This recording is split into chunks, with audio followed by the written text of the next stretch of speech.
నమస్తే, నేను ఇందు. కన్నప్ప మూవీ ముందు నుంచే కాంట్రవర్సీ క్రియేట్ చేస్తున్న విషయం మనకు తెలిసిందే. సో మరి ఈ నేపథ్యంలో జూన్ 27వ తారీఖున కన్నప్ప మూవీ అయితే రిలీజ్ కాబోతుంది. సో ఈ క్రమంలో కన్నప్ప మూవీలోని కొన్ని సీన్స్ అండ్ పాత్రలు బ్రాహ్మణులను కించపరిచే విధంగా ఉన్నాయంటూ కూడా బ్రాహ్మణ సంఘాలు అయితే ఆగ్రహం వ్యక్తం చేస్తున్నారు. మరి దీని గురించి మాట్లాడడానికి మనతో పాటు సీనియర్ అనలిస్ట్ ముళ్ళపూడి సత్యనారాయణ మూర్తి గారు ఇప్పుడు మనతో ఉన్నారు. నమస్తే సార్. నమస్కారం ఇందు. సార్, మరి కన్నప్ప మూవీ ముందు నుంచి ఒక కాంట్రవర్సీ అయితే క్రియేట్ చేస్తుంది. మొన్నటి వరకు చూసుకుంటే హార్డ్ డిస్క్ మిస్ అవుతున్న విషయంలో కూడా ఒక కాంట్రవర్సీ క్రియేట్ చేస్తుంది. సో ఇప్పుడు చూసుకుంటే కన్నప్ప మూవీలో కొంతమంది లైక్ బ్రాహ్మణ సంఘాలని కించపరుస్తూ కొన్ని పాత్రలు ఉన్నాయంటూ కూడా బ్రాహ్మణ సంఘాలు అయితే ఆగ్రహం వ్యక్తం చేస్తున్నారు. ఏ రకంగా చూడొచ్చు సార్ దీన్ని? బ్రాహ్మణులను కించపరుస్తూ ఉన్నాయా, బ్రాహ్మణ సంఘాలను కించపరుస్తూ ఉన్నాయా? బ్రాహ్మణులని కించపరుస్తున్నారు. సో దానికి బ్రాహ్మణ సంఘాలు ఆగ్రహం వ్యక్తం చేస్తున్నారు సార్. ఇది నిరంతరం జరిగేదే. ఇది సినిమాలు అనగానే మనము కొన్ని కమర్షియల్ ఎలిమెంట్స్ కోసం తీస్తారు వాళ్ళు. అవును. అయితే మరీ దిగజారిపోయి బ్రాహ్మణులను కించపరిచే విధంగా తీయడం చాలా తప్పు. అయితే సినిమా ఆడాలి కదా అన్నట్టు వాళ్ళేమో కమర్షియల్ ఎలిమెంట్స్ కోసం వాళ్ళు తీస్తారు. దీనికి పేరెన్నిక గన్నది ఏంటంటే మోహన్ బాబు ఫ్యామిలీ. ఎప్పుడు ఇది వన్ డే ఇది కాదనమాట, ఎన్నో సంవత్సరాల నుంచి మనకి జరుగుతోంది. బ్రాహ్మణ సంఘాలన్నీ వెళ్ళి వాళ్ళ ఇంటికి వెళ్ళి పిండాలు కూడా పెట్టేసినాయి. ఆ లెవెల్లో పిండాలు పెట్టేస్తామని వాళ్ళు, పెట్టేసామని వీళ్ళు, పెట్టేయమని వాళ్ళు, ఇట్లా ఒకళ్ళ మీద ఒకళ్ళు పరస్పరం అది కంటిన్యూస్ ఫైట్ అనమాట. ఈ విధంగానే సినిమా బాగా ఆడుతుంది అన్నట్టు.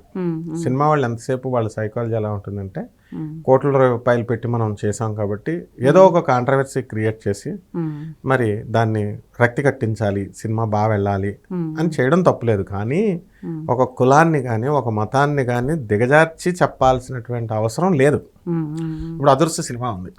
అదృశ్య సినిమాలో బ్రాహ్మణుల్ని కించపరిచినట్టుగా అప్పుడు కూడా మామూలుగా వచ్చినాయి. కానీ అది మరీ అంత ఇష్యూ కాల. చక్కగా వాళ్ళు ఏదో చేశారు. ఆ లాంగ్వేజ్, ఆ స్లాంగ్ అలా మాట్లాడితేనే బ్రాహ్మడు అని అవసరం లేదు. అంటే సినిమా వాళ్ళు ఏంటంటే మామూలు పామర జనానికి అందుబాటులో ఉండాలి అన్న ఉద్దేశంతో వీళ్ళు చేస్తూనే ఉంటారు. ఇప్పుడు మనం బ్రాహ్మణ సంఘాలు ఎన్నిసార్లు ఈ యొక్క కాంట్రవర్సీలో ఫైట్లు చేసిన, ఎదిరించిన సినిమా వాళ్ళు చేసేది వాళ్ళు ఆపకుండా మానరు.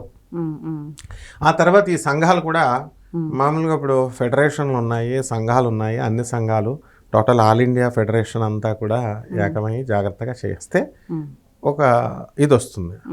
ఊరికనే ఏదో స్టేట్మెంట్లు ఇచ్చి ఊరికనే జాగ్రత్తగా చేయడం అనేది కాకుండా ఒక కన్స్ట్రక్టివ్గా, కాంక్రీట్గా చేస్తే డెఫినెట్గా ఇట్లాంటి చర్యలు నెక్స్ట్ సినిమా వాళ్ళు అలాంటివి పెట్టరు.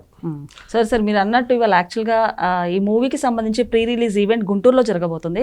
సో దీనికి సంబంధించి అధికారికంగా మాకు ప్రకటన కావాలి, అంటే ఇలాంటి పాత్రలు డిలీట్ చేస్తామనో లేకపోతే ఇంకోసారి బ్రాహ్మణులను కించపరుస్తూ తీయమంటూ అధికారికంగా ప్రకటించాలంటూ కూడా బ్రాహ్మణ సంఘాలు ఆరోపిస్తున్నారు, అంటే చెప్తున్నారు. వాళ్ళు ఏ రకంగా చూడొచ్చు అంటారు? అంటే ఎలాంటి యాక్షన్ నెక్స్ట్ తీసుకోబోతున్నారు అంటారు? ఎలాంటి పరిమాణాలు నెక్స్ట్ రాబోతాయి అంటారు?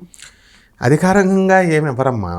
వాళ్ళు ఏంటంటే పాపం బ్రాహ్మణ సంఘాలు అడుగుతాయి, ఇవ్వరా నాయన అని. ఇస్తామంటారు.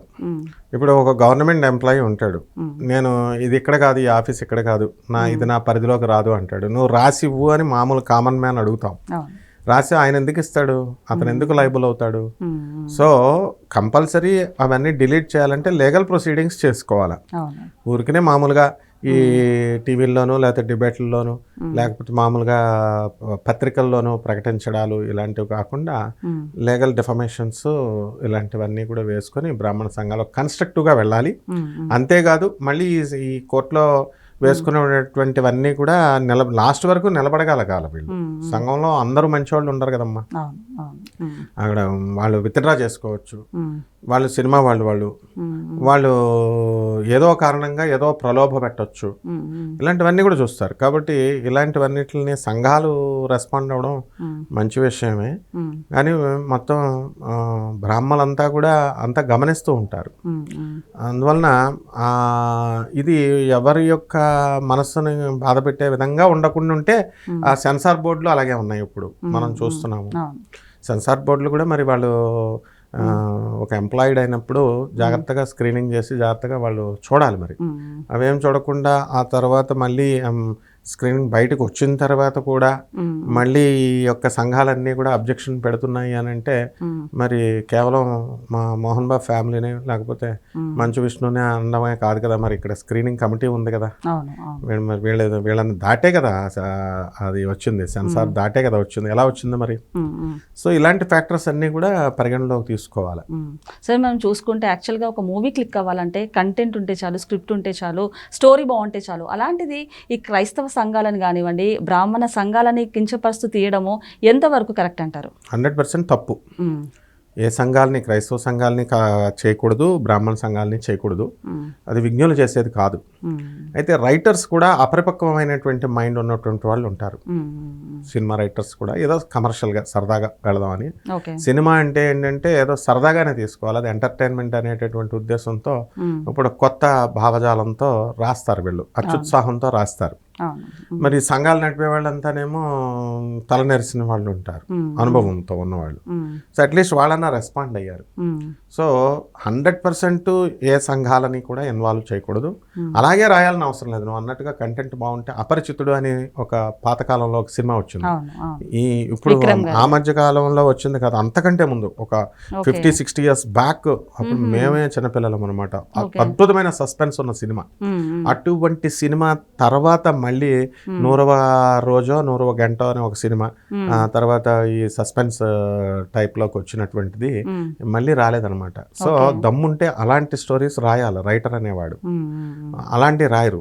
ఈ బ్రాహ్మణ సంఘాలు ఎంటర్టైన్మెంట్లు వీళ్ళు సరదాగా వస్తే మొత్తం దీనికి పెద్ద చేయాల్సిన అవసరం లేదు. ఇదంతా బ్రాహ్మణ సినిమా బహిష్కరించేసేయాలి, మొత్తం బ్రాహ్మణులంతా కూడా ఆ సినిమా చూడడం బహిష్కరించేస్తాం అనుకోండి, ఎక్కడా యూట్యూబ్లో చూడకూడదు, ఎక్కడా చూడకూడదు. అప్పుడు ఆటోమేటిక్గా అమ్మో సినిమాలో వాళ్ళ ఫ్రెండ్స్ దీన్ని ప్రోత్సహించే లైక్ మైండెడ్ పీపుల్ని కూడా చూడనివ్వకూడదు. భయం క్రియేట్ అయితేనే కదా వీళ్ళు అలాంటివి పెట్టరు. సరే, మరి మొన్న చూసుకుంటే ఫీజా 24 అనే సాంగ్ కూడా తమిళ్కి సంబంధించింది. అందులో తిరుమల శ్రీవారి వెంకటేశ్వర స్వామికి సంబంధించి ఆ పాటను ఒక డీజేగా చిత్రీకరించి దాన్ని తీయడం జరిగింది.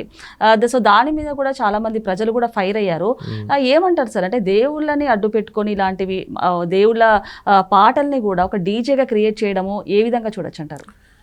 ఏముందమ్మా, అపరిపక్వమైనటువంటి వాళ్ళు వీళ్ళంతా.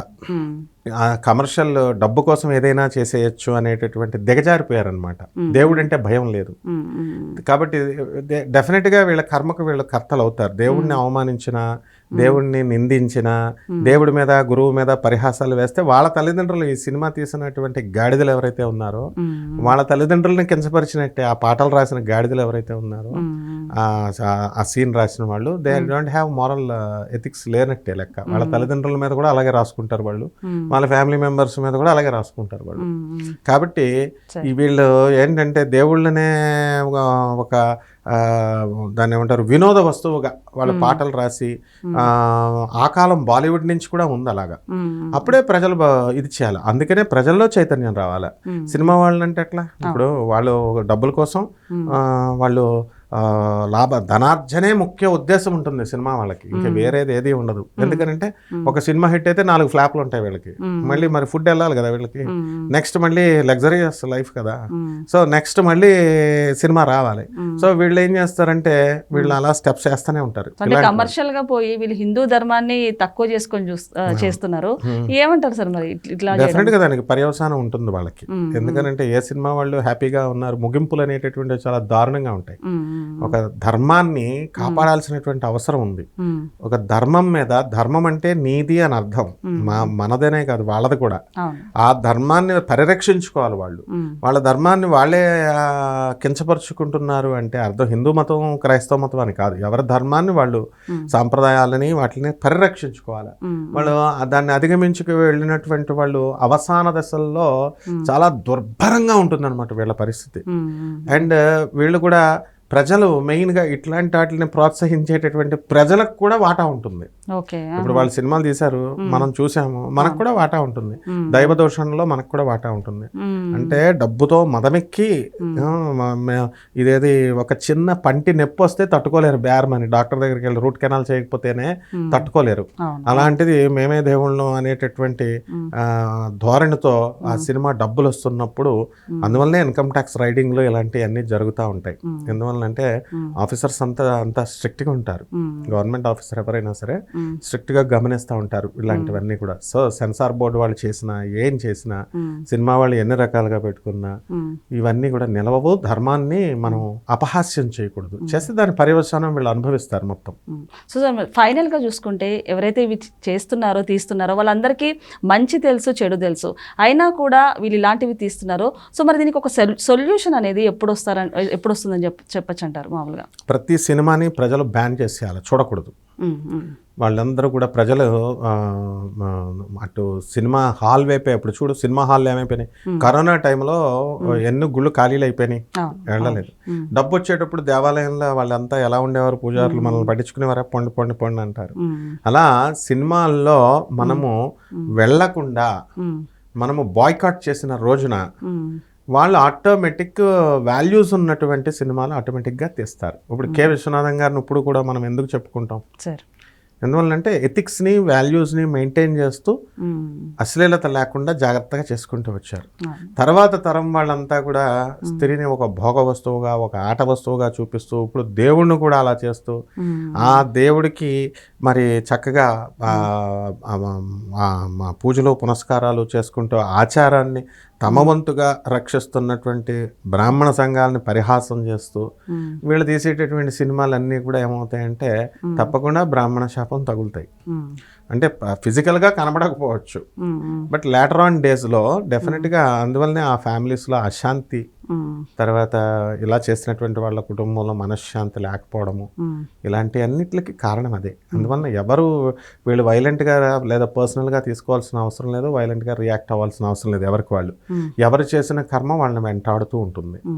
ఆ కర్మయే వాళ్ళని Newton's third law, to every action there is an equal and opposite reaction. బంతిని నువ్వు ఎంత గట్టిగా గొడకేసి కొడితే అంతే గట్టిగా ఆపోజిట్ డైరెక్షన్లో వస్తుంది.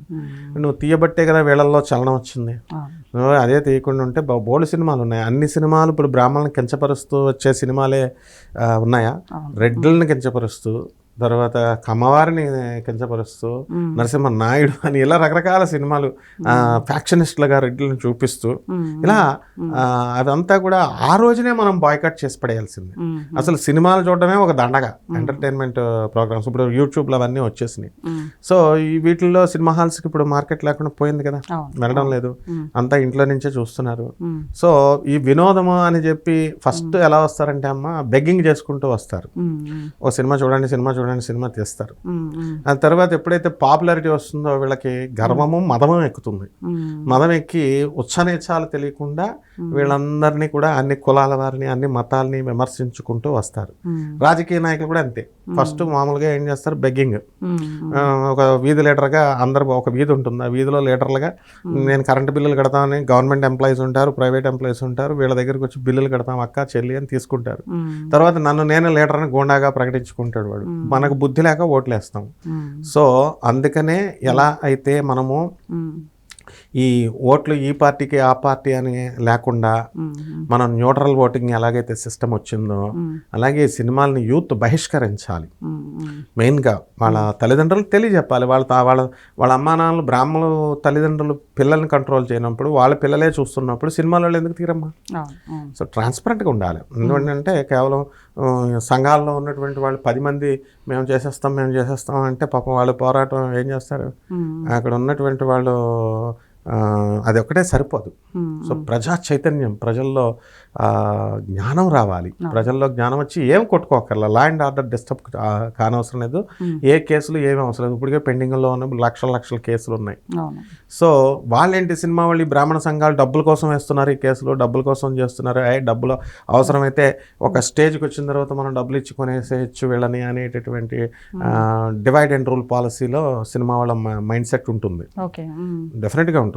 అండ్ వీళ్ళు కూడా అందులో బైండ్ ఓవర్ అయ్యి అలా వెళ్ళిపోయినటువంటి వాళ్ళు అలా టర్న్ అయిపోయినప్పుడు ఈ ఎంత పెద్ద ఉద్యమం, ఎంత పెద్ద చైతన్యం వేస్ట్ అవుతుంది. కాబట్టి దీన్ని అరికట్టాల్సింది యూత్, ఎడ్యుకేటెడ్ యూత్ ముఖ్యంగా. సో బ్రాహ్మణులు అనేటటువంటి వాళ్ళు నిజంగా మనం బ్రాహ్మణము అని అనుకున్నప్పుడు you control your children not to look at the movies. యూట్యూబ్లో కూడా బ్యాన్ చేసేసేయాలి. అస్సలు అటువంటి సినిమాలని మనం చూడకూడదు. స్ట్రైక్స్ కొట్టేసేయండి, యూట్యూబ్లో వస్తే స్ట్రైక్స్ కొట్టేసేయండి, ఛానలే ఎగిరిపోవాలా. తర్వాత నెక్స్ట్ సినిమా హాల్కి వెళ్ళకండి, కలెక్షన్ రాదు. సింపుల్. దానికోసం ఆవేశంగా మేము బ్రాహ్మణులం, మమ్మల్ని కించపరిచారు, మేము సినిమా వాళ్ళం, మాకు అన్నీ ఉన్నాయి. సినిమా వాళ్ళు ఎవరమ్మా? ఎవరు సినిమా వాళ్ళు? సెలబ్రిటీస్ అని ఎవరు చెప్పారు? సెలబ్రిటీస్ అని ప్రజలే వాళ్ళని నెత్తెక్కించుకున్నారు. సిగ్గు లేదు. గుళ్ళల్లోనూ ఎమినెంట్ ప్లేసెస్లోనూ వాళ్ళని సెలబ్రిటీస్గా వాళ్ళని తీసుకెళ్ళి ఓపెనింగ్లు అవి చేయించుకుంటారు. మరి అప్పుడు కుదరదా? డబ్బులు ఇచ్చి చేయించుకుంటారు. వాళ్ళని పెంచిందే ప్రజలు. అందుకని వాళ్ళు అలా బిహేవ్ చేస్తారు. ధనానికి, కలియుగంలో ఏంటంటే ధనానికి ఒక మదం ఉంటుంది. కలిది ఈ కలియుగంలో డబ్బులు పైకి వచ్చినప్పుడు మదం ఎక్కుతుంది, అహంకారం వస్తుంది. వాళ్ళు పీఠాధిపతులు అవని, రాజకీయ నాయకులు అవని, సినిమా వాళ్ళు అవని, ఎవరవని. సో ఆ యొక్క అహంకారం వల్ల మనం పతనం అవుతాం. కాబట్టి మన సంస్కృతిని మనం పతనం కాకుండా, మన సాంప్రదాయాలను మనం పతనం చేసుకోకుండా జాగ్రత్తగా సినిమాలు తీసుకోవాలి, ఎంటర్టైన్మెంట్ అందించాలి ప్రజలకి. ఎన్టీ రామారావు గారు అలాంటివి చేశారా? అక్కినేని నాగేశ్వరరావు గారు అలాంటివి చేశారా? ఎవరిని కించపరచలేదా ఎప్పుడు కూడా? సూపర్ స్టార్ కృష్ణ కానీ, శోభన్ బాబు కానీ. ఆ తరం వెళ్ళిపోయింది, ఇప్పుడు కొత్త తరం వచ్చింది. రైటర్స్ వాళ్ళు రాస్తుంటే, ఇంతకీ గొప్ప జోక్ ఏంటంటే ఆ రైటర్స్ కూడా బ్రాహ్మణై ఉంటారు. అయ్యండి సర్లే సినిమాలకి సరదాగా బాగుంటాయని రాస్తారు. అది ఎందుకంటే లైట్గా తీసుకోవాలా వీళ్ళు కూడా. గ్రడ్జెస్ ఏమీ పెంచుకోకూడదు, కమ్యూనల్ హార్మోన్ని దెబ్బతినకూడదు. అండ్ ఆ సినిమా రిలీజ్ అయితే మాత్రం అందులో స్టోరీ ఉండాలి. సూపర్ హిట్ అయిందా, అసలు హిట్ అయిందా, ఫట్ అయిందా కూడా తెలియదు, అందులో ఏముందో కూడా తెలియదు. వీళ్ళ చేతిలో ఉన్న ఆయుధం శాపాలు పెట్టేసుకోవాలా? సినిమాని బ్యాన్ చేసేసి మనం వెళ్లకుండా చేస్తే అయిపోయాయి. ఏముంది, బాయ్కాట్ చేసేస్తే అయిపోయాయి. సింపుల్గా ఉండేది సింపుల్గా చేయాలి. బ్రహ్మ గోరుతో పోయేదాన్ని గొడ్డలతో చేయనవసరం లేదు. ఓకే సార్, నమస్తే. నమస్కారం.